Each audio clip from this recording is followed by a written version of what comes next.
ಭಾರತದ ರಾಷ್ಟ್ರೀಯ ಕ್ರೀಡೆ ಹಾಕಿ ಪಂದ್ಯದಲ್ಲಿ ಕೊಡಗಿನ ವೀರನ ಮಹತ್ತರ ಸಾಧನೆ. ರಾಜ್ಯ, ರಾಷ್ಟ್ರ, ಅಂತಾರಾಷ್ಟ್ರೀಯ ಪಂದ್ಯಾವಳಿಗಳಲ್ಲಿ ಚಿನ್ನದ ಪದಕಗಳನ್ನು ಗೆದ್ದ ಸರದಾರ. ಎಲ್ಲ ಕಂಟ್ರಿಗಳು ನಮ್ಮಿಂದ ಹಾಕಿ ಕಲ್ತಿದ್ದು. ಅರ್ಲಿ ಮಾರ್ನಿಂಗ್ ಕೋಚ್ ಬಂದು ನಾಕ್ ಮಾಡ್ತಾರೆ, ಡೋರ್ ನಿಮ್ಮ ತಂದೆ ತೀರೋದ್ರು. ಸೊ ಯಾವತ್ತಿದ್ರು ನಮ್ದು ಫಸ್ಟ್ ಪ್ರಿಫರೆನ್ಸ್ ಆ ಹಾಕಿ. ಅಂತಾರಾಷ್ಟ್ರೀಯ ಹಾಕಿ ಆಟಗಾರ ಸೋಮವಾರಪೇಟೆ ವಿಠಲಾಚಾರ್ಯ ಸುನಿಲ್ ಈ ವಾರದ ಅತಿಥಿ.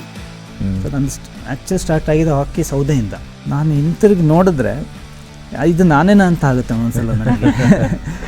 ಗೆದ್ದಾಗ ಎಲ್ಲ ಕ್ಲಾಪ್ ಹೊಡಿತಾರೆ, ಅದ್ರ ಹಿಂದೆ ಎಫರ್ಟ್ ಯಾರಿಗೂ ಗೊತ್ತಾಗೋದಿಲ್ಲ. ಇದೇ ಮೇ 24 ಶುಕ್ರವಾರ ರಾತ್ರಿ 8 ಗಂಟೆಗೆ. ಮರುಪ್ರಸಾರ ಮೇ 26 ಭಾನುವಾರ ಮಧ್ಯಾಹ್ನ 3 ಗಂಟೆಗೆ. ತಪ್ಪದೆ ವೀಕ್ಷಿಸಿ ನಿಮ್ಮ ನೆಚ್ಚಿನ ಚಂದನ ವಾಹಿನಿಯಲ್ಲಿ.